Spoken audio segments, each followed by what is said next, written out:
Anong ginagawa mo rito? Huwag kang gagalaw. Ang sigaw ay parang kulog na bumasag sa katahimikan ng umaga.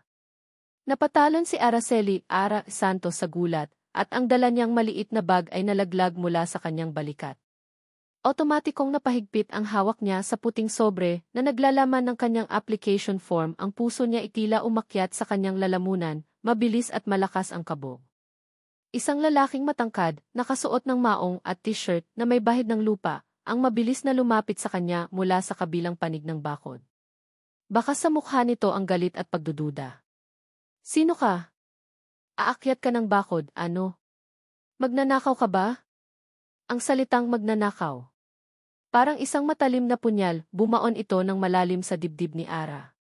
Biglang nag-init ang kanyang mga mata at pisngi. Ang lahat ng pag-asa at pananabik na naramdaman niya ilang sandali lang ang nakalipas ay biglang naglaho, napalitan ng pamilyar na kirot ng kahihiyan. Bumalik sa kanyang alaala ang imahe ng kanyang inang umiiyak sa isang madilim na sulok, matapos palayasin sa bahay na pinagsilbihan nito ng maraming taon, pinaratangan sa isang kasalanang hindi nito ginawa. Hindi. Hindi na mangyayari ulit iyon. Hindi sa kanya. Itinuwid ni Ara ang kanyang likod. Ang takot sa kanyang mga mata ay napalitan ng nagbabagang tapang. Tinaas niya ang kanyang baba at sinalubong ang mga mata ng lalaki. "Excuse me, sir," mariin niyang sabi, bawat salita ay may diin. "Hindi ako magnanakaw. At wala akong balak na umakyat ng bakod ninyo.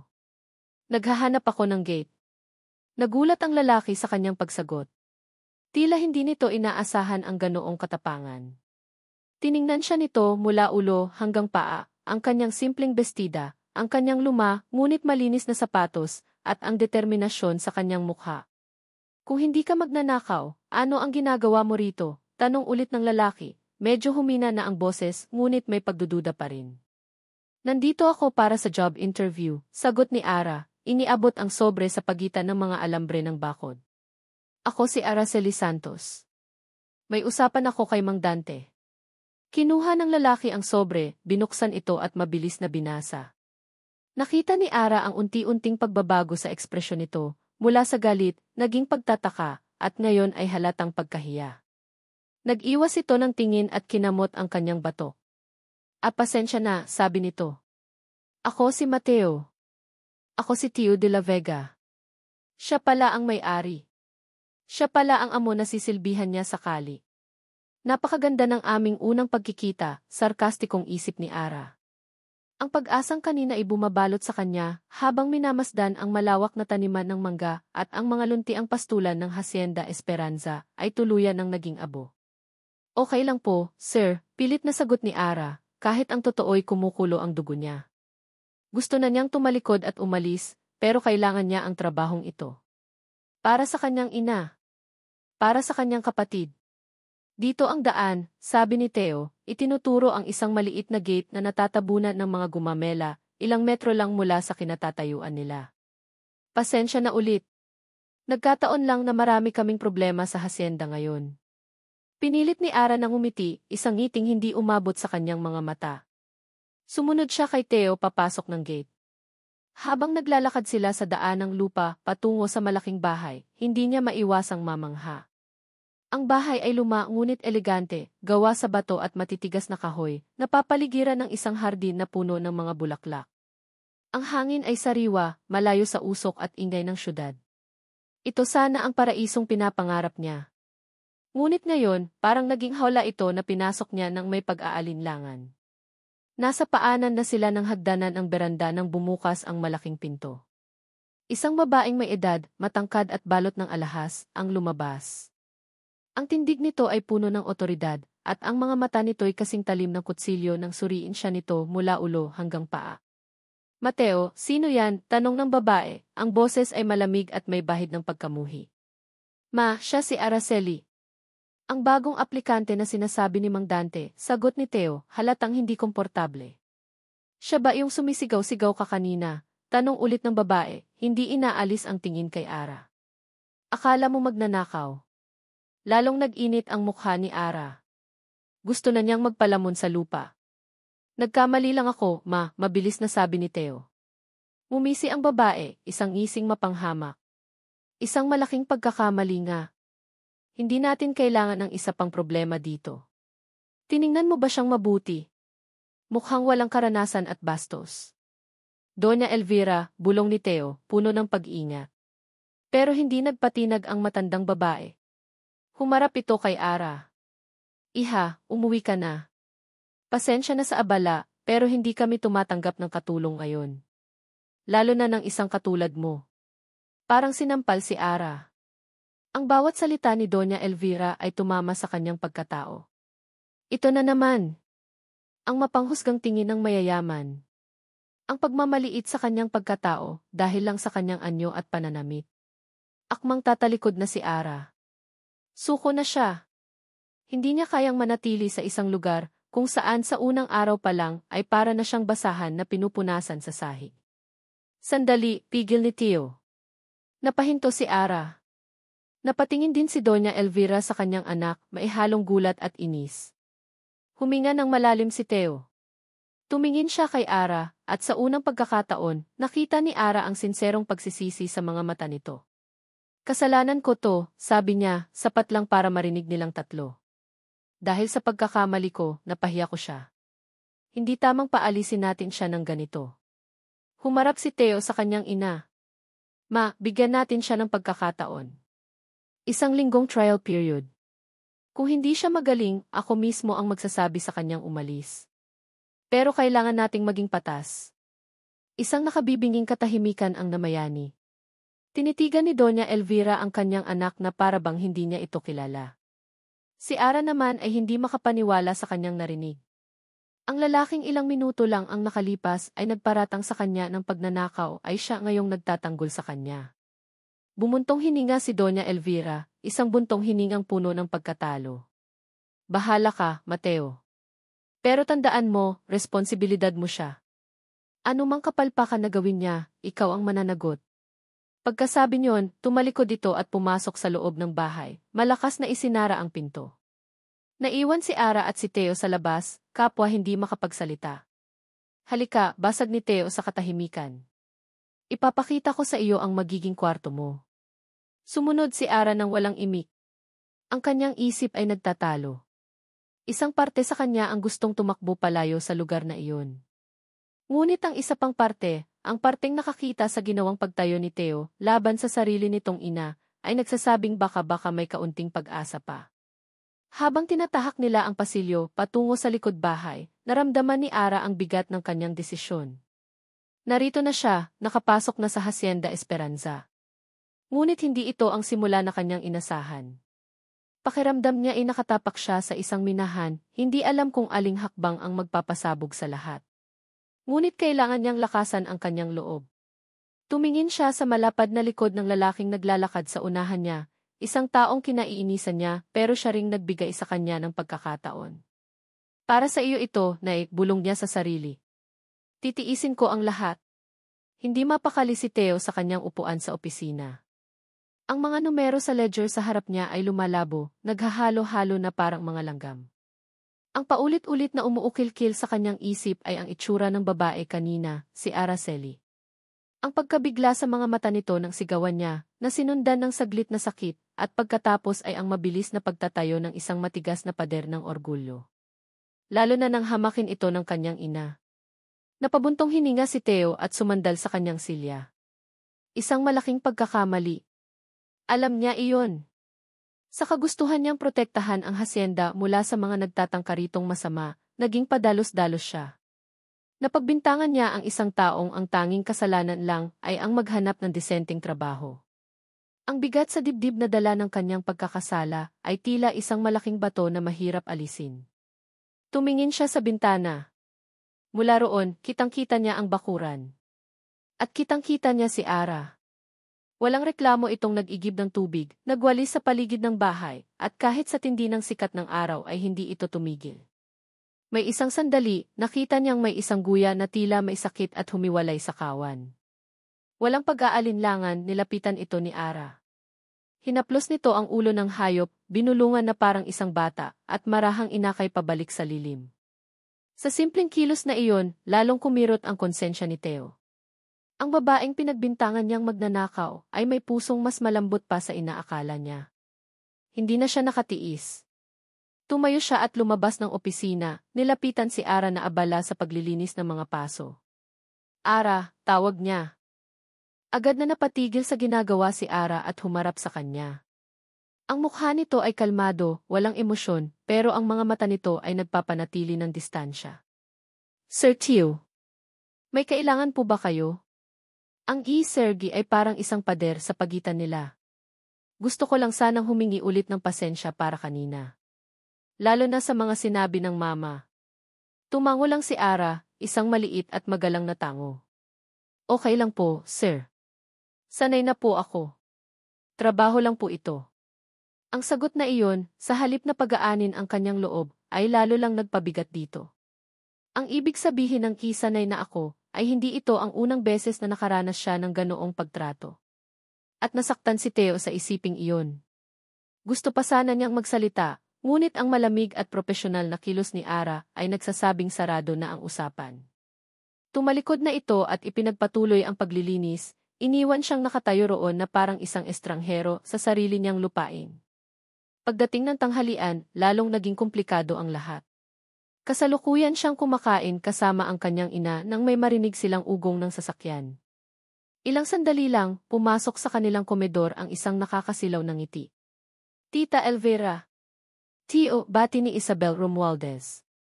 Maganda ito, sopistikada sa kanyang mamahaling damit, at may kumpiyansang taglay ng isang taong lumaki sa yaman. Isabel, Hija. Mabutit na padaan ka, masayang sabi ni Doña Elvira. Tumatayo para salubungin ito ng isang yakap.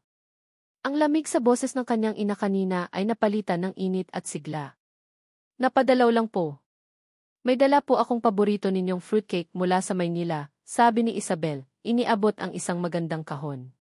Naupo si Isabel sa tabi ni Theo.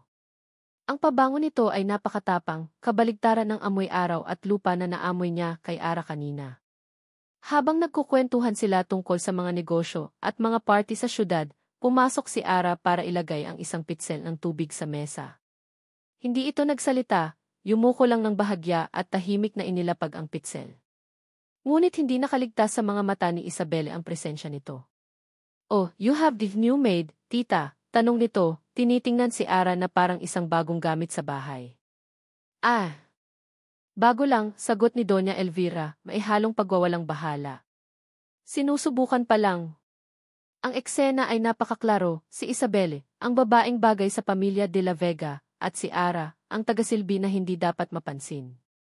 Nakaramdam si Theo ng inis. Inis sa sitwasyon, sa kanyang ina, at sa sarili niya dahil wala siyang masabi.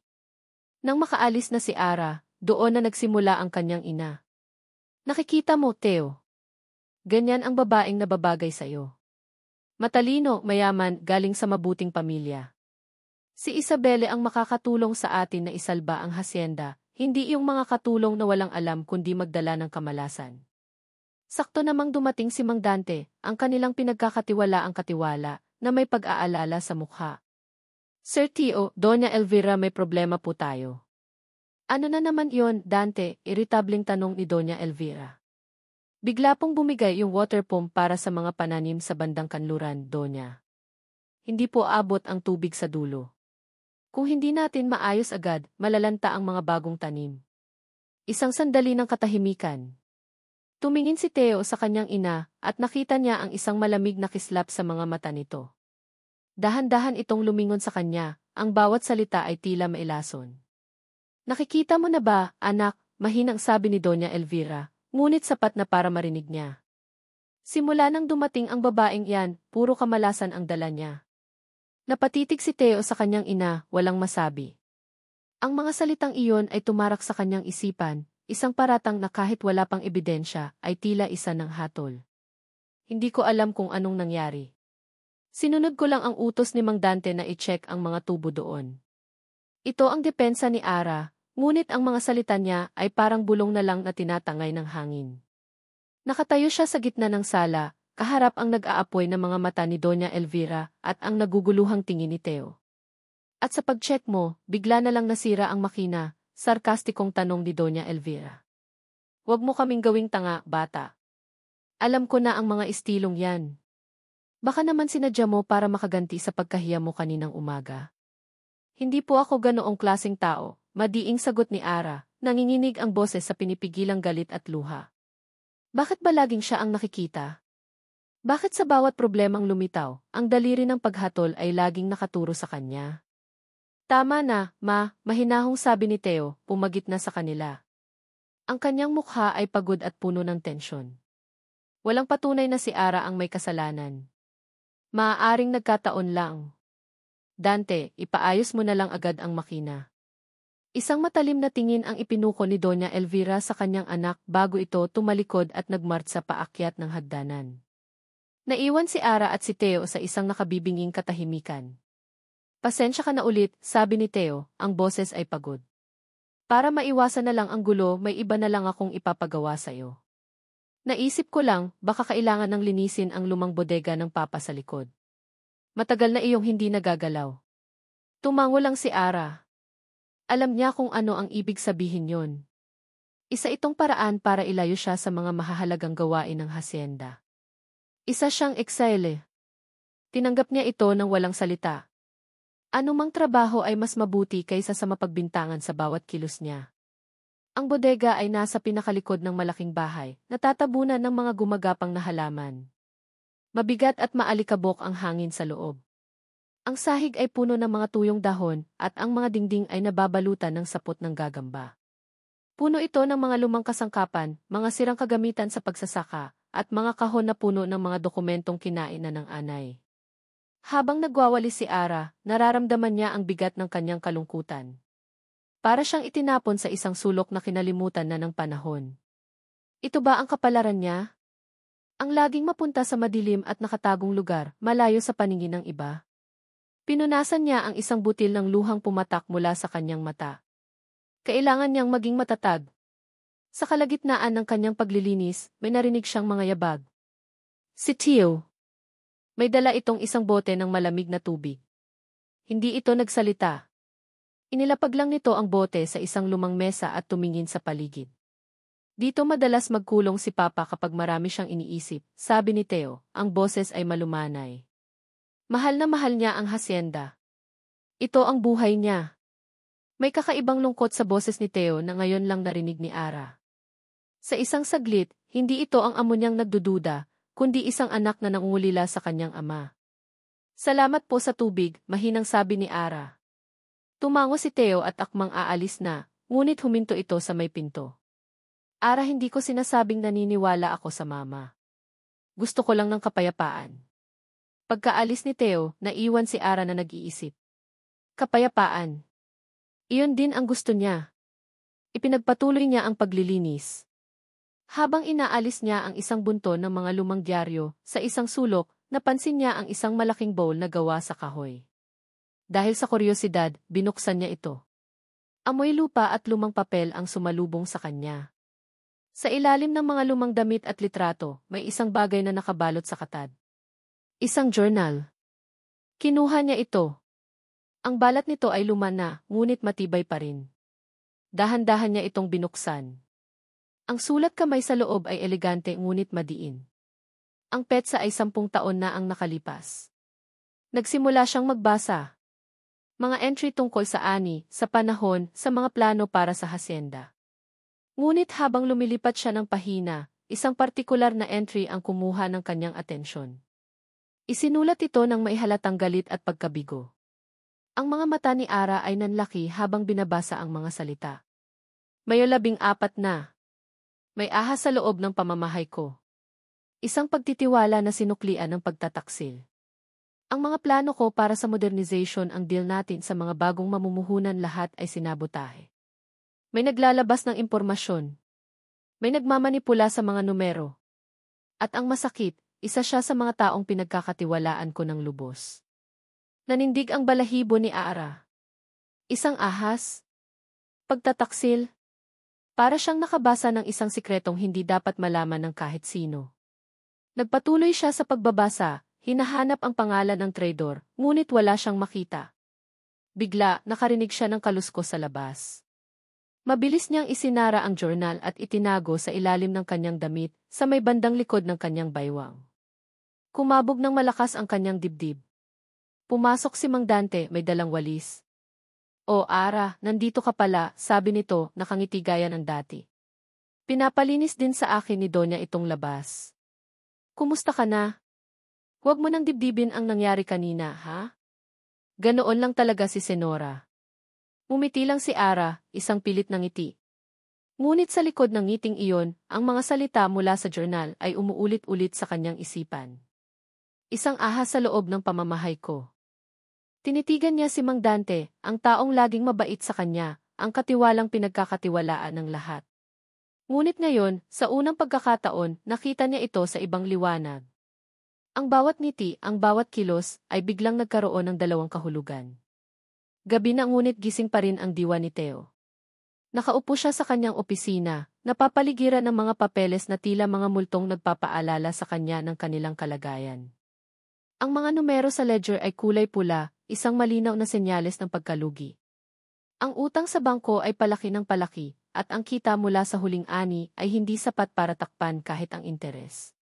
Ang bigat ng responsibilidad ay parang isang higanting kamay na pumipiga sa kanyang dibdib, nagpapahirap sa kanyang paghinga. Paulit-ulit na bumabalik sa isip niya ang diin sa boses ng kanyang ama sa kanilang huling pag-uusap, "Huwag mong pababayaan ang esperanza, anak. Dugot pawis natin yan." Isang katok sa pinto ang pumutol sa kanyang pag-iisip. Pumasok si Mang Dante, may dalang isang tasa ng mainit na kape. "Sir Theo, mukhang gabing-gabi na po kayo sa trabaho," sabi nito, ang boses ay puno ng pag-aalala. "Heto po, kape, pampagising." "Salamat, Mang Dante," pagod na sabi ni Theo, tinanggap ang tasa. Kailangan lang tapusin itong mga report para sa bangko. Umupo si Mang Dante sa silya sa tapat ng kanyang mesa, isang kilos na madalas nitong gawin mula pa noong bata si Theo. Siya ang kanang kamay ng kanyang ama, at ngayon, siya ang inaasahan ni Theo. "Kamusta po ang mga papeles, sir?" tanong ni Mang Dante. Bumuntong hininga si Theo. "Hindi maganda, Mang Dante. Bawat linggo may bagong problema. Noong isang araw, yung water pump. Ngayon naman, nireport mo na may mga sako ng pataba na na-deliver sa maling lugar. Paano nangyari yon?" Kinuyom ni Mang Dante ang kanyang mga palad. "Pasensya na po, sir. Mukhang nagkamali yung bagong dispatcher. Pero ang mas inaalala ko po, baka po nalilito na si Ara sa mga utos. Alam niyo naman po, bago lang siya. Hindi pa sanay sa pasikot-sikot dito sa hacienda." Muli ang pangalan ni Ara. Tumingin si Theo sa labas ng bintana. Mula roon, sa ilalim ng ilaw ng poste sa hardin, nakita niya si Ara. Pagod na pagod itong nakaupo sa isang bangko, hawak ang isang libro, ang journal ng kanyang ama, sigurado siya. Ngunit kahit sa itsura ng pagod, may determinasyon pa rin sa postura nito. Hindi niya alam kung bakit, pero may isang bahagi sa kanya na ayaw maniwala sa mga pahiwatig ni Mang Dante. Nakita niya kung paano magtrabaho si Ara. Masipag ito, maingat, at tila may malalim na respeto sa lahat ng bagay na may buhay. Noong sumunod na araw, tila mas lalong gumaan ang pakiramdam niya. Papunta siya sa kusina nang maabutan niya si Ara sa may pasilyo. Nakasandal ito sa pader, nakapikit, at tila nakatulog na sa pagod habang yakap-yakap ang isang walis. Ang payapang itsura nito ay nagbigay ng kakaibang kirot sa puso ni Theo. Ang buhok nitong bahagyang tumatakip sa kanyang mukha, dahan-dahan niyang itinaas ang kanyang kamay, akmang hahawiin ang mga hibla ng buhok. Ngunit bago pa man dumampi ang kanyang mga daliri, bigla itong nagising. Nagulat si Ara, at agad na naging alerto ang mga mata nito. Napababa naman si Theo ng kanyang kamay, pakiramdam niya inahuli siya sa isang kasalanan. "Sir," nautal na sabi ni Ara. "Mukhang pagod ka na," sabi na lang ni Theo, pilit na itinatago ang kanyang pagkataranta. "Magpahinga ka muna." Mabilis na tumango si Ara at nagmamadaling umalis, iniwan si Theo na nakatitig sa kawalan, ang puso ay bahagyang kumakabog. May kung anong koneksyon siyang nararamdaman para sa babae, isang koneksyong hindi niya maintindihan at hindi niya dapat maramdaman. Ang kapirasong kapayapaan na iyon ay hindi nagtagal. Kinabukasan ang araw ng sahod para sa mga manggagawa. Inihanda ni Theo ang sobrang naglalaman ng eksaktong halaga ng cash sa loob ng kanyang opisina. Ipinatong niya ito sa kanyang mesa habang may kinukuha siyang papeles sa kabinet. Sakto namang pumasok si Ara para maglinis. Sir, maglilinis lang po ako, paalam nito. Sige lang, sagot niya, hindi ito gaanong pinapansin habang abala sa paghahanap. Makalipas ang ilang minuto, lumabas na si Ara. Si Theo naman ay natagalan pa bago mahanap ang dokumentong kailangan niya. Nang bumalik siya sa kanyang mesa para kunin ang sobre ng pera, wala na ito. Nawawala. Kinabahan si Theo. Hinanap niya sa ilalim ng mesa, sa mga drawer, sa mga tumpok ng papel. Wala. Impossible. Sino ang kukuha? Siya lang at si Ara ang pumasok sa opisina. Sakto namang dumating si Mang Dante. Sir Theo, naghihintay na po ang mga tao para sa sahod nila. Mang Dante, nawawala yung pera, sabi ni Theo, ang boses ay nagsisimula ng manginig. Ano po? Paanong nawala, sir? Hindi ko alam. Iniwan ko lang dito sa mesa saglit, biglang naputol ang sasabihin ni Theo. Naalala niya. Si Ara. Nakita ni Mang Dante ang pagbabago sa mukha ni Theo. Sir, may iba pa po bang pumasok dito? Hindi makasagot si Theo. Ayaw niyang sabihin. Ayaw niyang isipin. May logbook po tayo sa security post, sir, mahinang sabi ni Mang Dante. Nakalista doon kung sino ang mga pumapasok sa main house. Nagmamadali silang pumunta sa maliit na outpost ng gwardiya. Kinuha ni Mang Dante ang logbook at binuklat ito. Ang kanyang daliri ay dahan-dahang bumaba sa listahan ng mga pangalan. Huminto ito sa isang linya. Dahan-dahan niyang iniharap ang logbook kay Theo. Ang kanyang mukha ay puno ng lungkot at pagkabigla na para bang ayaw din niyang maniwala sa kanyang nakikita. Sir T.O.T. Sabi ni Mang Dante, ang boses ay basag. Si Ara po ang huling tao na pumasok sa opisina bago nawala ang pera. Nakatitig si Theo sa pangalan ni Araceli Santos na nakasulat sa itim na tinta. Ang bawat letra ay tila isang punyal na sumasaksak sa tiwalang unti-unti niyang sinisimulang buuin. Ang lahat ng pagdududa na pilit niyang iwinawaksi ay bumalik na parang isang malakas na alon, handa siyang lunurin. Ang hangin sa loob ng opisina ay mabigat at puno ng akusasyon. Nakatayo si Ara sa harap ng mesa ni Theo, habang si Doña Elvira ay nakaupo sa isang silya sa gilid, ang mga mata nito ay parang isang buitreng naghihintay sa kanyang pagbagsak. Hindi ko kinuha ang pera, ulit ni Ara, ang boses niya ay nanginginig ngunit may diin. Naglinis lang ako. Pagkatapos kong maglinis, lumabas na ako kaagad. Pero ikaw ang huling nakita sa loob ng opisina, Ara, mahinahong sabi ni Theo, ngunit baka sa kanyang boses ang pagkabigo. Walang ibang pumasok. Walang ibang lumabas. Paano mo ipapaliwanag yon? Paano nga ba? Paano niya ipapaliwanag ang isang bagay na hindi niya ginawa? Ang pakiramdam ng kawalang kapangyarihan ay gumapang sa kanyang buong katawan. Ito na naman. Ang parehong sitwasyon. Ang parehong paratang. Ang alaala ng kanyang ina ay muling sumagi sa kanyang isipan, at kasabay nito, ang takot na baka matulad siya rito. Wala akong maipapaliwanag dahil wala akong kasalanan, halos pasigaw niyang sabi. Bakit ninyo ako laging pinagbibintangan? Dahil ba mahirap lang ako? Dahil ba bago lang ako dito? Ganoon na lang ba kadali para sa inyo na humusga? Isang matalim na tawa ang kumawala mula kay Doña Elvira. Drama. Ang galing mong umarte, bata. Ganyan-ganyan din ang estilo ng mga magnanakaw kapag nahuhuli. Hindi na napigilan ni Ara ang mga luhang namumuo sa kanyang mga mata. Humarap siya kay Theo, naghahanap ng kahit katiting na paniniwala. Sir Theo, maniwala po kayo sa akin. Nag-iwas ng tingin si Theo.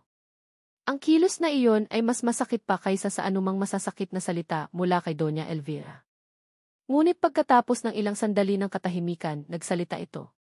Hindi kita basta-basta husgahan, sabi ni Theo, nakatingin sa kanyang mga kamay na nakapatong sa mesa. Mag-imbestiga ako. Sa ngayon, bumalik ka muna sa trabaho mo. Pero huwag kang aalis ng hasyenda.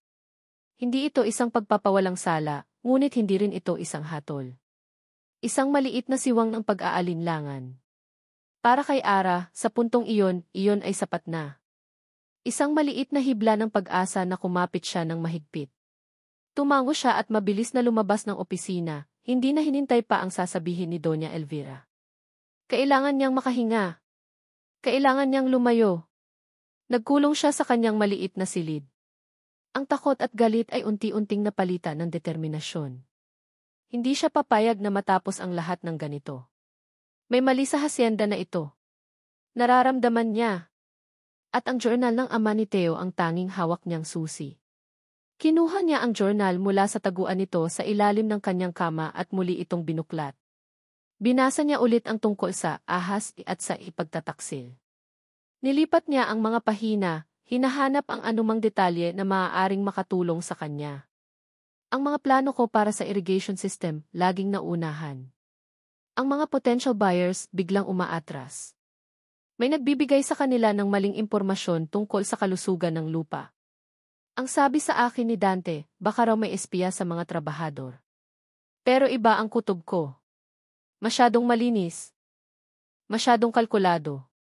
Ang gumagawa nito ay nasa loob. Nakikita ang lahat. Alam ang lahat ni.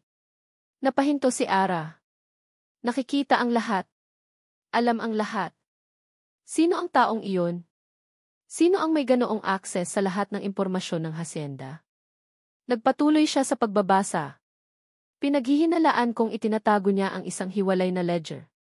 Isang sikretong aklat ng mga tunay na transaksyon. Kung mahahanap ko lang iyon. Isang sikretong ledger. Ang mga salitang iyon ay tumatak sa isip ni Ara. Kung mayroong ganoong bagay, saan kaya ito itatago? Kinagabihan, hindi siya mapakali. Alam niyang mapanganib, ngunit kailangan niyang gumawa ng paraan. Kailangan niyang patunayan ang kanyang sarili, hindi lang para sa nawawalang pera, kundi para sa lahat ng bintang na ibinabato sa kanya. Nagpasya siyang kumuha ng isang basong tubig mula sa kusina para pakalmahin ang sarili. Tahimik at madilim na ang buong bahay. Habang pabalik siya sa kanyang silid, dumaan siya sa likurang bahagi ng bahay, malapit sa bodega kung saan niya natagpuan ang journal. Bigla, may narinig siyang boses. Mahina, ngunit sapat na para marinig niya. Isang boses na pamilyar. Galing ito sa likod ng bodega. Mabilis siyang nagtago sa likod ng isang malaking puno ng akasya. Ang puso niya ay kumakabog ng malakas.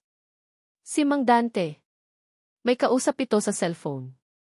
Ang boses nito ay iba sa karaniwang malumanay na tono.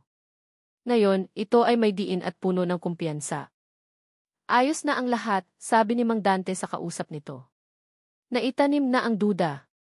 Siya na ang sinisisi sa lahat. Konting tulak na lang malapit nang bumigay si Theo, konting tiis na lang. Napatakip si Ara sa kanyang bibig para pigilan ang anumang tunog na maaaring lumabas. Nanlamig ang buo niyang katawan. Ang mga hinala na nagsimulang mabuo sa kanyang isipan ay biglang nagkatotoo. Ang mabait at mapagkakatiwala ang katiwala ang kanang kamay ng pamilya siya pala. Siya ang ahas. Dahan-dahan siyang umatras, bawat hakbang ay maingat. Nang makalayo na siya, tumakbo siya pabalik sa kanyang silid. Ang mga salita ni Mang Dante ay umuugong sa kanyang tainga na parang isang sumpa. Hawak na niya ang katotohanan. Ngunit sino ang maniniwala sa isang katulong na akusado ng pagnanakaw? Kinabukasan, ang hangin sa Hacienda Esperanza ay mas mabigat pa kaysa dati. Para kay Theo, ang bawat paghinga ay isang pakikibaka. Magdamag siyang hindi nakatulog, binabagabag ng imahe ni Ara, ang mga mata nitong puno ng sakit at pagmamakaawa, at ng malamig na katotohanan ng nawawalang pera. Sa isang panig, ang kanyang lohika at ang mga ebidensya. Sa kabilang panig, ang isang hindi maipaliwanag na pakiramdam sa kanyang puso na nagsasabing mali ang lahat. Ang pag-uusap nila ng kanyang ina kaninang umaga ay lalong nagpatindi sa lahat. Hanggang kailan mo pagbibigyan ang babaeng iyan, Mateo? Mariing sabi ni Doña Elvira, habang nag-aalmusal sila. Pinalampas mo ang sirang makina. Ngayon, pera na ang nawawala. Kung hindi mo siya kayang paalisin, ako ang gagawa.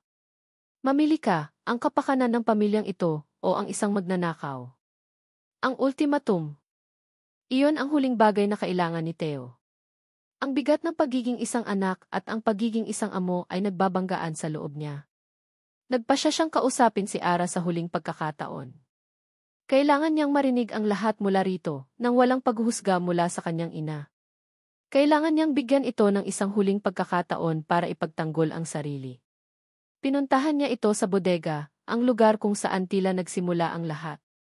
Naabutan niya itong nag-aayos ng mga lumang gamit, ngunit ang mga mata nito ay balisa. Ang postura nito ay puno ng tensyon. Ara, sabi niya, ang boses ay pagod. Napatalon ito sa gulat. Nang makita siya, isang halo ng takot at pag-asa ang gumuhit sa mukha nito. Sir Teo. Kailangan nating mag-usap, sabi ni Teo. Bigyan mo ako ng dahilan para maniwala sa'yo. Kahit ano. Sa halip na magsalita, mabilis na kinuha ni Ara ang journal ng kanyang ama mula sa isang tagong sulok at iniabot sa kanya. Hindi ako ang kumuha ng pera. Si Mang Dante may narinig ako kagabi. May kausap siya sa cellphone. Siya ang sumisira sa hacienda. Siya ang ahas na isinulat ng papa mo. Napatitig si Teo sa journal pagkatapos ay kay Ara. Ang mga salita nito ay desperado, halos hindi ka panipaniwala. Si Mang Dante. Ang taong itinuring nilang pamilya? Impossible. Ara, mabigat na paratang yan. Hindi na niya natapos ang kanyang sasabihin. Ang pinto ng bodega ay bumukas ng malakas. Pumasok si Doña Elvira at kasunod nito si Mang Dante. Ang mukha ni Mang Dante ay puno ng pag-aalala. Sir Teo, Doña, pasensya na po sa abala, sabi ni Mang Dante, ang boses ay nanginginig. Kanina ko pa po napapansin na balisa itong si Ara. Palagi siyang pumupunta dito sa bodega. Naghinala na po ako kaya tiningnan ko ang mga gamit niya kaninang naglilinis siya ng kwarto niya. May kinuha si Mang Dante mula sa kanyang bulsa. Isang maliit na supot na tela. Dahan-dahan niya itong binuksan at mula roon ay bumuhos sa kanyang palad ang isang bungkos ng lukot-lukot na pera. Eksakto ang perang nawawala. Natagpuan ko po yan sa ilalim ng unan niya, mahinang sabi ni Mang Dante, umiiwas ng tingin na parabang nasasaktan din siya sa kanyang natuklasan. Parang isang bomba na sumabog sa loob ng bodega. Ang lahat ng hangin ay tila nawala sa baga ni Teo. Nakatitig siya sa pera, pagkatapos ay kay Ara, na ngayon ay maputlang-maputla, ang mga mata ay nanlalaki sa hindi makapaniwalang takot. Hindi sa akin yan, halos pabulong na sabi ni Ara. Hindi totoo yan. Setup yan. Siya ang may gawa niyan. Itinuro niya si Mang Dante. Ngunit huli na ang lahat. Ang ebidensya ay naroon na, hindi maitatanggi. Ang lahat ng pagdududa ni Teo ay naglaho, napalitan ng isang malamig at matalim na kirot ng pagkabigo. Nagsinungaling ito. Ang lahat ng sinabi nito ay kasinungalingan. Sinungaling, sigaw ni Doña Elvira, ang kanyang boses ay umalinggaw sa buong bodega. Ang kanyang galit ay hindi na mapigilan. Tumingin siya kay Ara na parabang isang nakakadiring insekto. At pagkatapos, binitiwan niya ang isang salitang babago sa lahat. Magnanakaw. Manang-mana ka sa ina mo. Napatigil ang lahat. Si Teo ay napatingin sa kanyang ina, naguguluhan. Si Ara naman, ang kaninang takot sa kanyang mukha, ay napalitan ng isang bagay na mas malalim, mas masakit. Isang pagkabigla na tila sinaksak siya ng paulit-ulit. Anong sabi ninyo? Tanong ni Ara, ang boses ay basag. Mumisi si Doña Elvira, isang ngising puno ng tagumpay at pagkamuhi. Ang ina mo. Si Aling Nena Santos. Ang katulong na nagnakaw ng alahas ng kaibigan kong si Senora Roca 10 taon na ang nakalipas. Naaalala ko na ngayon. Kaya pala pamilyar ang mukha mo. Ang anak ng magnanakaw ay magnanakaw din pala. Ang sikreto. Ang madilim na lihim na pilit itinago ng pamilya ni Ara sa loob ng maraming taon. Ang kahihiyang naging dahilan ng kanilang paghihirap. Ngayon, ito ay isiniwalat sa pinakamasakit na paraan, sa harap ng lahat, at sa harap ng lalaking unti-unti na niyang pinagkakatiwalaan. Napatitig si Ara kay Teo. Ang kanyang mga mata ay desperadong naghahanap ng tulong, ng pagtatanggol, ng kahit anong senyales na hindi ito naniniwala. Ngunit ang nakita lang niya sa mga mata ni Teo ay pagkabigla, pagkalito, at ang sakit ng pagtataksil. Walang salitang lumabas sa bibig ni Teo. Tumahimik lang siya. At ang katahimikan na iyon ang tuluyang pumatay sa puso ni Ara. Ang katahimikan ni Teo ay mas malakas pa kaysa sa pinakamatinding sigaw. Sa isang iglap, ang bodega ay naging isang korte kung saan si Ara ay nahatulan na, nang walang paglilitis. Ang mga mata ni Doña Elvira ay nagliliyab sa tagumpay. Ang mukha ni Mang Dante ay nagpapakita ng huwad na awa. At si Teo nakatayo lang siya roon, ang kanyang mukha ay isang blankong pader, ang kanyang mga mata ay nagpapakita ng isang malalim na pagkabigo na direktang nakatutok sa kanya. Walang sinabi si Theo para ipagtanggol siya. Walang sinabi para pigilan ang kanyang ina. Walang sinabi para tanungin man lang kung totoo ang paratang. Tumahimik lang siya. At sa katahimikang iyon, narinig ni Ara ang pagbasag ng kanyang puso. Ang bawat salita ni Doña Elvira ay parang laso na kumalat sa kanyang dugo. Anak ng magnanakaw. Ang kahihiyang matagal na nilang kinimkim. Ang dahilan kung bakit kinailangan nilang lisanin ang dati nilang bayan. Ang dahilan kung bakit ang kanyang ina ay nagkakasakit sa sama ng loob. Ngayon, isinampal ito sa kanyang mukha. Nakita mo na, Mateo, sabi ni Doña Elvira, ang boses ay matagumpay. Anak siya ng babaeng nagpahiya sa mga kaibigan ko noon. Nasa dugo na talaga nila ang pagnanakaw. Hindi na ako magtataka kung bakit sunod-sunod ang kamalasan dito simula nang dumating siya. Hindi na makahinga si Ara. Ang hangin ay tila ninakaw mula sa kanyang mga baga. Ang lakas na ipinapakita niya kanina ay biglang naglaho. Wala nang natira kundi isang nakakabinging sakit at isang kahihiyang napakalalim. Tumingin siya sa mga mata ni Theo sa huling pagkakataon. Nagbaka sakali. Umaasa na may makikita siyang kahit katiting na duda, kahit katiting na awa. Ngunit wala. Ang nakita lang niya ay ang malamig na katotohanan na para sa lalaking ito, siya ay isang sinungaling, isang magnanakaw, at anak ng isang magnanakaw. Dahan-dahan tumalikod si Ara. Hindi na siya nagsalita. Wala nang saysay. Walang maniniwala sa kanya. Bawat hakbang palayo sa bodega ay parang isang milya ang layo. Ang mga paa niya ay nanginginig. Ang bawat tibok ng kanyang puso ay isang paalala ng kanyang pagkatalo. Wala nang luhang lumalabas sa kanyang mga mata. Tila natuyo na ang mga ito. Ang natira na lang ay isang malamig at basag na pakiramdam sa kanyang dibdib. Dumiretso siya sa kanyang maliit na silid. Ang bawat gamit sa loob, ang kama, ang maliit na mesa, ang bintanang nakatanaw sa mga puno ng mangga, ay parang nanunukso. Mga paalala ng isang pag-asang mabilis na naging isang bangungot. Hindi na niya inayos ang kanyang mga gamit. Kinuha lang niya ang kanyang bag, ang parehong bag na dala niya noong una siyang dumating, puno ng pangarap. Inilagay niya sa loob ang ilang pirasong damit, ang kanyang pitaka na halos walang laman, at ang journal. Ang journal na dapat sana'y magliligtas sa kanya, ngunit naging sanhilang ng mas malalim na sakit. Walang lumingon. Walang pumigil. Tahimik siyang naglakad palabas ng bahay, sa ilalim ng kalangitan na nagsisimula ng dumilim. Bawat hakbang papalayo sa Hacienda Esperanza ay isang hakbang papalayo sa sakit, ngunit isa ring hakbang tungo sa kawalan. Nakarating siya sa kalsada at naghintay ng bus. Nang dumating ito, sumakay siya nang hindi tinitingnan kung saan ito papunta.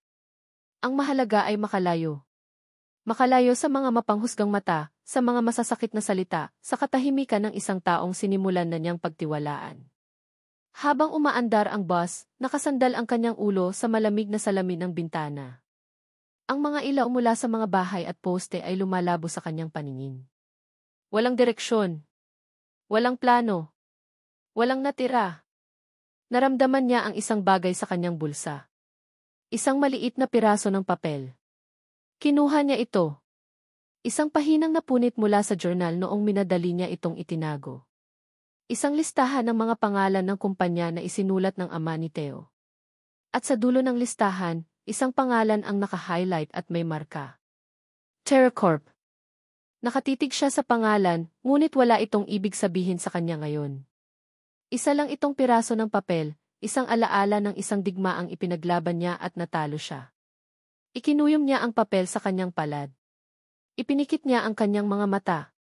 At sa kadiliman ng kanyang isipan, ang tanging nakikita niya ay ang mukha ni Theo, ang mukha ng lalaking bumasag sa kanyang puso, hindi sa pamamagitan ng galit, kundi sa pamamagitan ng kanyang nakabibinging katahimikan. Pagkaalis ni Ara, isang kakaibang katahimikan ang bumalot sa Hacienda Esperanza. Para kay Theo, hindi ito kapayapaan. Ito ay ang katahimikan ng isang sementeryo, malamig at mabigat. Nawala na ang problema. Nawala na ang magnanakaw. Ngunit sa halip na makaramdam ng ginhawa, isang lumalaking puwang ang naramdaman niya sa kanyang dibdib. Sa sumunod na mga araw, sinubukan niyang ibalik ang lahat sa dati. Ibinuhos niya ang kanyang atensyon sa trabaho, sa mga papeles, sa mga utos sa mga manggagawa. Ngunit ang anino ni Ara ay nanatili. Nakikita niya ito sa bawat sulok. Sa bakanting upuan sa kusina. Sa hardin na ngayon ay tila nawalan ng kulay. Sa maliit na guya na dati nitong inaalagaan na ngayon ay tila matamlay din. At higit sa lahat, nakikita niya ito sa kanyang opisina. Sa tuwing upo siya sa kanyang silya, hindi niya maiwasang mapatingin sa lugar kung saan ito dating nagwawalis, tahimik at masipag. Ang lugar kung saan niya ito pinagbintangan. Ang journal ng kanyang ama, na iniwan ni Ara sa bodega, ay tila isang paalala ng kanyang kabiguan. Isang gabi, hindi na siya nakatiis. Kinuha niya ito at dinala sa kanyang opisina. Binuklat niya ito, hinahanap ang kasagutan na hindi niya maintindihan. Binasa niya ulit ang tungkol sa ahas, sa ipagtataksil. Ngayon, ang mga salitang iyon ay may ibang kahulugan. Dati, para sa kanya, isa lang itong lumang hinaing ng kanyang ama. Ngayon, parang isang babala itong hindi niya pinakinggan. Masyadong malinis. Masyadong kalkulado. Ang gumagawa nito ay nasa loob. Nakikita ang lahat. Alam ang lahat. Napatigil si Theo. Ang mga salitang iyon ay tumago sa kanya. Sino ang mas nakakaalam ng lahat ng galaw sa hasyenda kundi si Mang Dante? Ngunit ang isiping iyon ay tila isang pagtataksil sa sarili niyang alaala. Si Mang Dante, ang taong nagturo sa kanya kung paano mga bayo. Ang taong laging nasa tabi ng kanyang ama. Impossible. Ang mga tawag mula kay Isabel ay dumalas. Niyayaya siyang lumabas, kumain sa mga mamahaling restaurant, dumalo sa mga party. Ngunit wala siyang ganang gawin ang mga iyon. Ang bawat ngiti, ang bawat pagtawa ay parang hungkag. Theo, you seem so distant lately, sabi ni Isabel sa kanya isang hapon nang dalawin siya nito. Is it about the hacienda? Yes, Dad said he's willing to help. We can buy it from you, give you a good price. You won't have to worry anymore. Ang alok na iyon, na dapat sana ay isang solusyon, ay parang isang insulto. Ibenta ang esperanza? Ang dugot pawis ng kanyang ama? Hindi ibinebenta ang hacienda, mariin niyang sabi, na ikinagulat ni Isabel. Isang araw, habang nag-aayos siya ng mga lumang file ng kanyang ama, may isang bagay na nahulog mula sa isang folder. Isang lumang business card. Ang pangalan sa card, TerraCorp.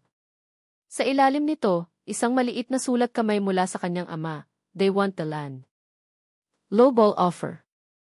Suspicious. TerraCorp. Pamilyar ang pangalan.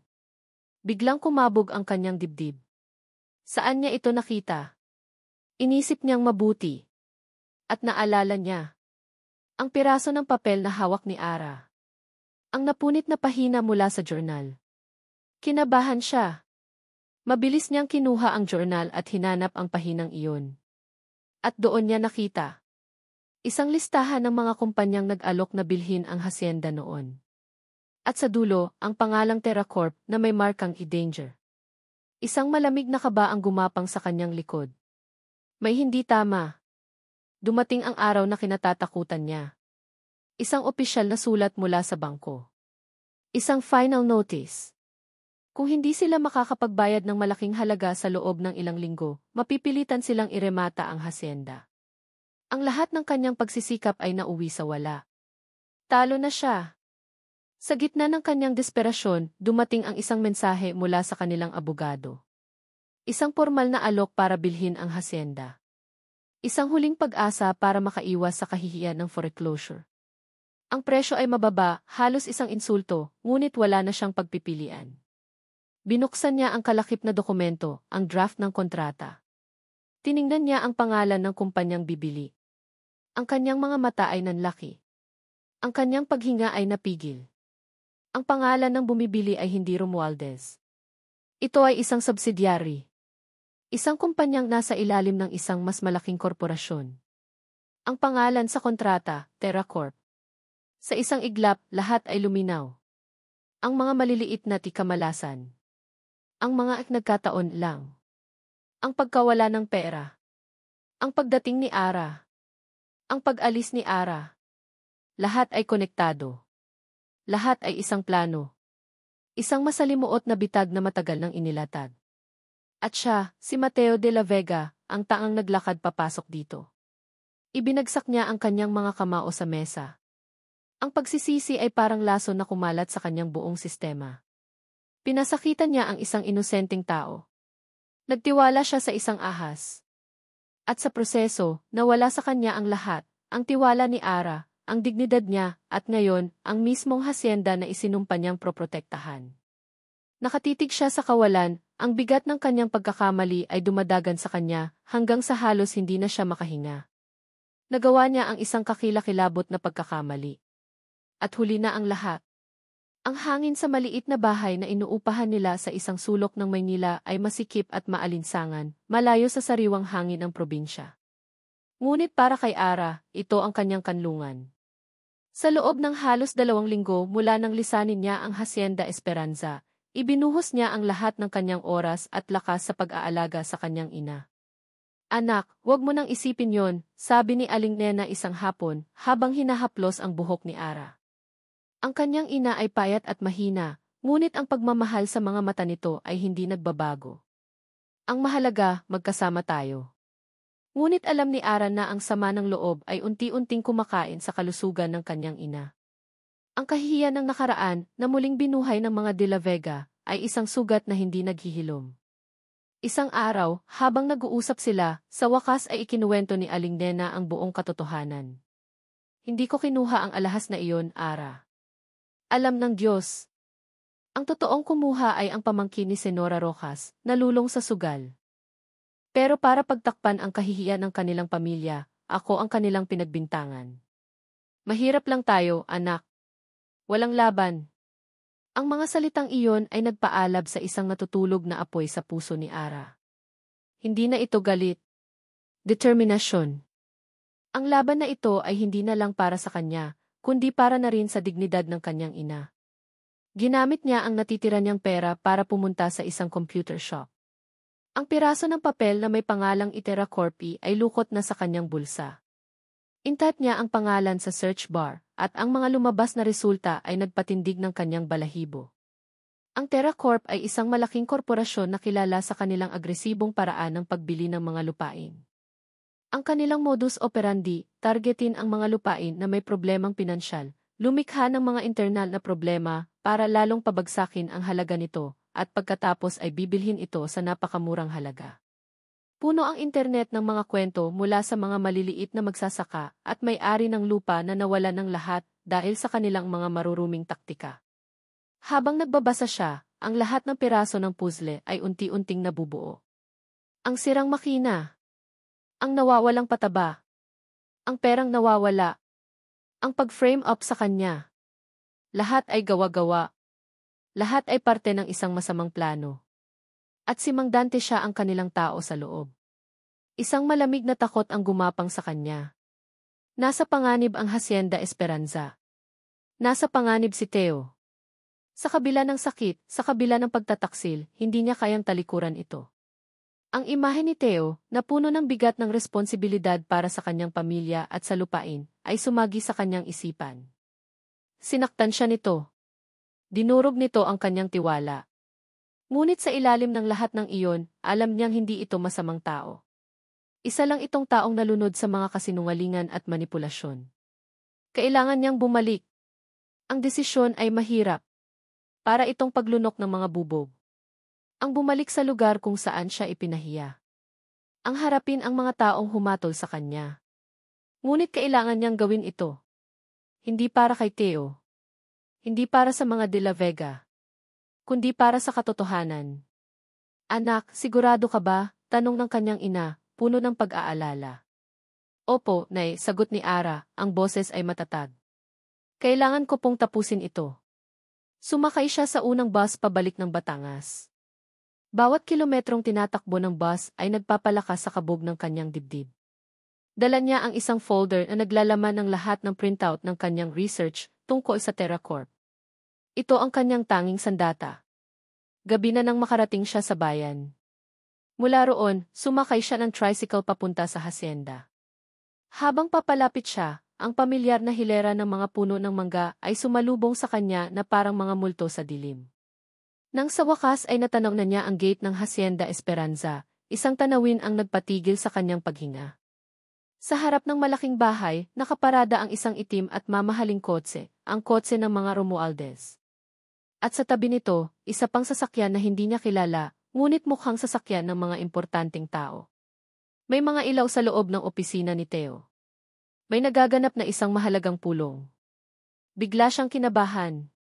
Mabilis siyang bumaba ng tricycle at tumakbo papasok ng gate.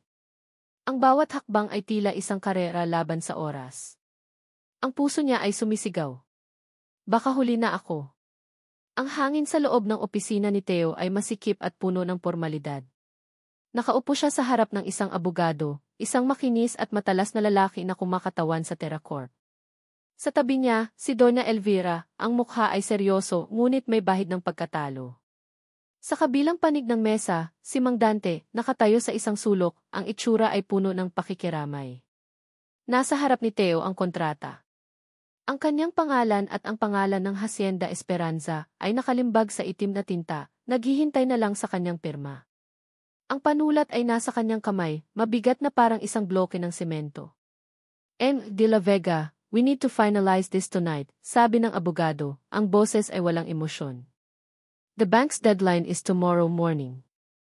This is your only way out. Tiningnan ni Theo ang kanyang ina. Nakita niya ang sakit sa mga mata nito. Ito ang katapusan ng kanilang pamilya. Ang katapusan ng lahat ng pinaghirapan ng kanyang ama. Wala siyang pagpipilian. Itinaas na niya ang panulat. Huwag! Isang malakas na sigaw ang bumasag sa katahimikan. Lahat sila ay napalingon sa pinto. Nakatayo roon si Ara, hingal na hingal, ang dibdib ay umaakyat baba. Ang kanyang buhok ay magulo, ang kanyang damit ay lukot mula sa bayahe, ngunit ang kanyang mga mata ay nag-aalab sa determinasyon. Hawak niya ang isang folder na parabang ito ang pinakamahalagang bagay sa mundo. Ara, bulong ni Theo, hindi makapaniwala. Anong ginagawa mo rito? Sigaw ni Doña Elvira, mabilis na tumayo. Wala ka ng karapatan dito. Umalis ka. Ngunit hindi na tinag si Ara. Naglakad siya papasok, ang kanyang mga mata ay nakatuon kay Theo. Huwag mong pipirmahan yan, Theo. Isang bitag yan. Anong pinagsasasabi mo, bata ka, sabi ng abogado, halatang nainis. Hindi niya ito pinansin. Inilapag ni Ara ang folder sa mesa at binuksan ito. Ang mga nakaprint na papel ay kumalat sa ibabaw ng kontrata. TerraCorp. Yan ang kumpanyang bibili sa inyo, hindi ba? Isang kumpanyang kilala sa paninira ng mga negosyo para mabili ito sa murang halaga. Ginawa nila to sa mga magsasaka sa Tarlac, sa mga may-ari ng fish pen sa Laguna at ngayon, ginagawa nila sa inyo. Napatitig si Theo sa mga papel. Mga artikulo. Mga testimonya. Ang lahat ng kanyang hinala ay nasa harap na niya, inilatag ng babaeng pinalayas niya. Kasama po sa plano nila ang pagkakaroon ng tao sa loob. Patuloy ni Ara, ang boses ay tumitigas. Isang taong sisirain ang operasyon mula sa loob, gagawa ng mga kamalasan at magtatanim ng duda. Isang taong mukhang mapagkakatiwalaan pero isa palang ahas. Dahan-dahan, lumingon si Ara at tinitigan si Mang Dante. Nanlamig ang dugo ng lahat. Si Mang Dante ay namutla. Hindi ko alam ang sinasabi mo, Ara. Nasisiraan ka na ba ng bait? Pinagbibintangan mo ako. Kasinungalingan, sabi ni Doña Elvira. Dante, paalisin mo ang babaeng yan. Security. Ngunit bago pa man makakilo si Mang Dante, nagsalita si Theo. Ang kanyang boses ay mahina, ngunit puno ng otoridad na ngayon lang narinig ng lahat. Ina, tama na, sigaw niya, tumatayo. Ang kanyang mga mata ay hindi na nagpapakita ng pagkalito, kundi ng isang malamig na galit. Pakinggan natin siya. Ito ang unang pagkakataon na sinagot niya ng ganoon ang kanyang ina. Natigilan si Doña Elvira. Kinuha ni Theo ang journal ng kanyang ama mula sa drawer. Ito ang isinulat ng papa 10 taon na ang nakalipas, sabi niya, binubuklat ito. Tungkol sa isang pagtataksil. Tungkol sa isang taong pinagkatiwalaan niya na sumisira sa kanya. At sa huling pahina itinuro niya ang isang entry. Isang listahan ng mga taong pinaghihinalaan niya. At ang unang pangalan sa listahan. Tumingin si Theo ng diretso kay Mang Dante. Ay ang pangalan mo. Ang pagpapanggap sa mukha ni Mang Dante ay biglang naglaho. Napalitan ito ng purong pagkamuhi. Ako nga, pag-amin nito, ang boses ay puno ng pait. Ako nga. Pagod na akong maging alipin sa pamilya ninyo. Habang kayo nagpapakasarap sa yaman, ako, nagtitiis sa kakarampot na sweldo. Binigyan ako ng TerraCorp ng alok na hindi ko matatanggihan. Isang bagay na hinding-hindi ninyo maibibigay sa akin. Traidor ka, sigaw ni Doña Elvira, nanginginig. Ang abogado ng TerraCorp ay mabilis na nagligpit ng kanyang mga gamit. This meeting is over. Wala kaming kinalaman dito. Hindi kayo aalis, sabi ni Theo. Lahat ng ebidensya ay narito. Biglang tumawa si Mang Dante, isang tawang nakakakilabot. Ebidensya. Matalino ako, Theo. Walang paper trail. Walang magpapatunay na konektado ako sa kanila. At kahit na hindi ninyo ibenta, talo na kayo. Tumingin siya sa orasan sa pader. Isang masamang ngiti ang gumuhit sa kanyang mga labi. Bukas ng umaga, re-rematahin ng bangko ang hasyenda. Huli na ang lahat. Sinigurado ko yon. Ang mga huling salita ni Mang Dante ay parang isang hatol na bumagsak sa loob ng opisina. Huli na ang lahat. Isang nakabibinging katahimikan ang namayani. Ang hangin ay puno ng amoy ng pagkatalo. Ang abogado ng TerraCorp ay mabilis na nakaalis. Si Mang Dante naman ay kalmadong naghintay sa pagdating ng mga pulis na tinawagan ni Theo. Ang mukha ay walang bakas ng pagsisisi. Nang madala na ng mga pulis si Mang Dante, naiwan silang tatlo sa opisina, si Theo, si Doña Elvira at si Ara. Tatlong taong pinag-ugnay ng isang masalimuot na kasinungalingan. Si Doña Elvira ay napaupo sa isang silya, ang kanyang postura na dati puno ng kapangyarihan ay biglang gumuho. Ang kanyang mga balikat ay nakayuko, ang kanyang mukha ay nababalot ng hindi makapaniwalang sakit. Tinitigan niya ang kanyang mga kamay na nanginginig. Siya ang nagbigay daan sa ahas na iyon na makapasok sa kanilang buhay. Ang kanyang pagmamataas at pagiging mapanghusga ang naging sandata nito laban sa kanila. Ang hasyenda di. Bulong niya, ang boses ay basag. Ang pamana ng papa mo mawawala dahil sa akin. Tumayo si Theo, ang kanyang isip ay blanko. Ang tagumpay sa paglantad sa katotohanan ay walang lasa. Talo pa rin sila. Bukas ng umaga, lahat ng pinaghirapan ng kanyang mga ninuno ay magiging pag-aari na ng bangko. Sa gitna ng katahimikan at desperasyon, isang bagay na hindi inaasahan ang nangyari. Dahan-dahang tumayo si Doña Elvira. Ang babaeng hindi kailanman nagpakita ng kahinaan sa buong buhay niya, ang babaeng laging iniisip ang sasabihin ng ibang tao, ay kinuha ang kanyang cellphone. Ang kanyang mga daliri ay nanginginig habang nagdadial siya ng isang numero. Inilagay niya ang telepono sa kanyang tainga. Nang may sumagot sa kabilang linya, huminga siya ng malalim. Clarita, sabi niya, ang kanyang boses ay nanginginig at halos hindi marinig. Ako ito, si Elvira, kailangan ko ng tulong mo. Isang mahabang katahimikan. Napapikit si Doña Elvira at isang butil ng luha ang pumatak mula sa kanyang mata. Alam kong marami akong pagkukulang sa iyo pero nakikiusap ako. Ang hasyenda kailangan namin ng pautang. Pangako, babayaran ko. Kahit anong paraan. Nakatitig lang si Theo sa kanyang ina. Hindi niya kailanman nakita itong ganito, nagpapakumbaba, nagsusumamo. Nilunok ni Doña Elvira ang kanyang orgulyo, ang bagay na pinakainiingatan niya para isalba ang kanilang pamilya. Sunod-sunod ang kanyang ginawang tawag sa kanyang mga lumang kaibigan, mga taong madalas niyang maliitin sa isip niya, nagmamakaawa para sa tulong pinansyal. Makalipas ang isang oras na puno ng tensyon, ibinaba niya ang telepono. Tumingin siya kay Theo, ang kanyang mga mata ay pagod ngunit may bahid ng pag-asa. Nakausap ko sila. Magtutulungan sila. Sasagipin natin ang esperanza. Nailigtas ang hasyenda. Ngunit ang mga sugat ay nanatiling nakabukas. Nang mahimasmasan ang lahat, dahan-dahang lumingon si Doña Elvira kay Ara, na tahimik na nakatayo sa isang sulok sa buong panahon. Naglakad siya papalapit dito. Ang matangkad at matapang na si Doña Elvira de la Vega, sa unang pagkakataon, ay yumuko.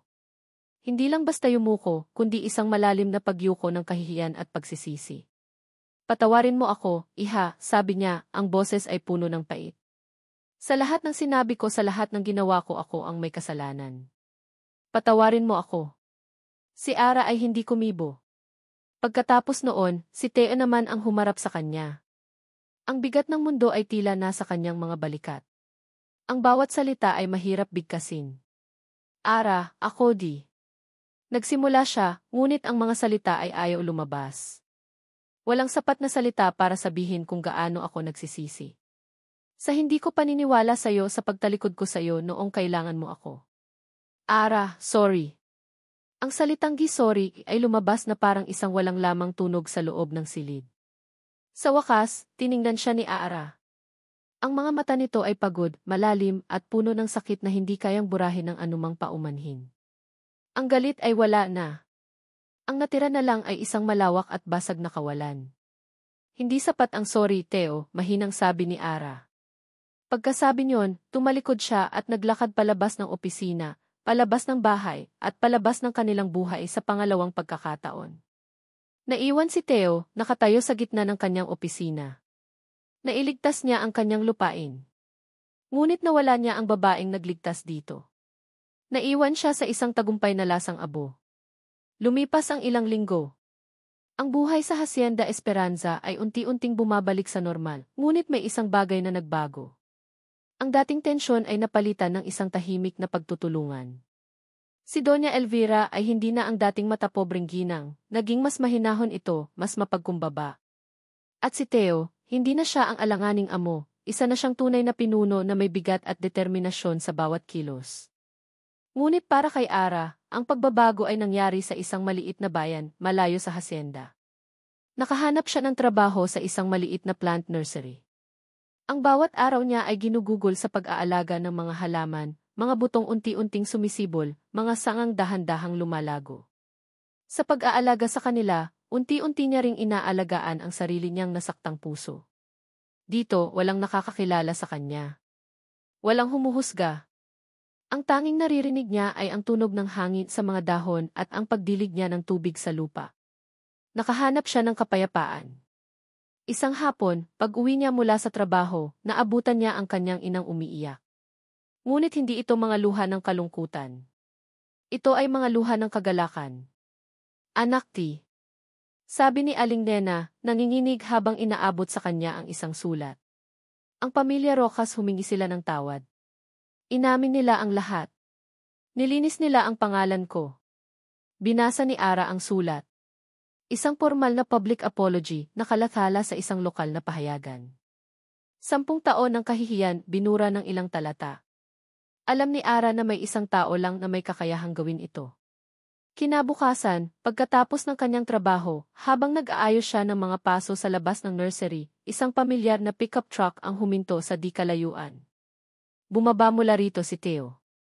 Hindi ito ang Theo na huli niyang nakita. Ang kanyang tindig ay mas matatag. Ang kanyang mga mata ay hindi na puno ng pagkalito, kundi ng isang malalim at tahimik na kalungkutan, at isang hindi maikakailang pagsisisi. Hindi siya lumapit agad. Nanatili siyang nakatayo sa malayo na para bang humihingi ng permiso. Hindi niya sinubukang pilitin ang sarili. Hindi siya nagmakaawa. Sa loob ng ilang linggo, hindi niya ito sinubukang kontakin. Sa halip, kumilos siya. Ipinakita niya ang kanyang pagsisisi sa gawa, hindi sa salita. Dahan-dahang naglakad si Ara palapit sa kanya. Bakit mo ginawa iyon? Tanong ni Ara, ang boses ay kalmado. Dahil iyon ang tama, sagot ni Theo. At dahil may utang ako sa inyo na hindi kayang bayaran ng pera. Ang ginawa ko sa iyo, Ara, sa inyo ng nanay mo habang buhay kong pagsisisihan. Isang mahabang katahimikan ang namayani sa pagitan nila. Walang mga akusasyon. Walang mga pait. Tanging ang pag-unawa sa isang sugat na pareho nilang naramdaman. Kailangan ko nang umalis, sabi ni Theo, at sa unang pagkakataon, nakita ni Ara ang takot sa mga mata nito, ang takot na baka ito na ang huli nilang pagkikita. Ngunit bago siya tumalikod, may kinuha siya mula sa likod ng kanyang truck. Isang maliit na halaman. Isang mango sapling, ang mga dahon nito ay sariwa at kulay berde. Ang lupa sa paso nito ay mula sa Hacienda Esperanza. Hindi ako naparito para hilingin sa iyong bumalik, sabi ni Theo, ang boses ay halos pabulong. Hindi rin ako naparito para humingi ng tawad dahil alam kong hindi sapat yon. Naparito lang ako para ibigay ito sa'yo. Iniabot niya ang halaman kay Ara. Isang bagong simula, sabi niya. Para sa esperanza. At sana balang araw para sa atin. Hindi kita pipilitin, Ara. Hihintayin kita. Kahit gaano katagal. Hihintayin kong maniwala ka ulit. Nakatitig si Ara sa maliit na puno ng mangga. Isang simbolo ng buhay. Isang simbolo ng pag-asa. Isang bagay na kailangang alagaan, diligan, at patubuin ng may pag-iingat at pasensya, gaya ng isang nasirang tiwala. Dahan-dahan, itinaas niya ang kanyang tingin mula sa halaman patungo sa mga mata ni Theo. Nakita niya roon ang lahat, ang pagsisisi, ang pag-asa, ang pangako ng isang taong nagbago. At sa unang pagkakataon sa loob ng mahabang panahon, isang maliit na ngiti ang sumilay sa mga labi ni Ara. Isang ngiting pagod, ngunit totoo. Isang ngiting nagsasabing ang pagpapatawad ay posible. Dahan-dahan niyang kinuha ang halaman mula sa mga kamay ni Theo. Ang kanilang mga daliri ay nagdampi sa isang saglit, isang koneksyong mas malakas pa kaysa sa anumang salita. Hindi pa tapos ang lahat. Sa katunayan, ito pa lang ang tunay na simula. At dito nagtatapos ang kwento ni Ara at Theo. Mga minamahal naming tagapakinig, maraming salamat sa inyong walang sawang pagsubaybay sa bawat kabanata ng kanilang paglalakbay. Mula sa kanilang maapoy na unang pagkikita, hanggang sa mga luhang pumatak dahil sa pagtataksil at pagkabigo, at sa huli, sa matamis na pag-asang dala ng isang bagong simula.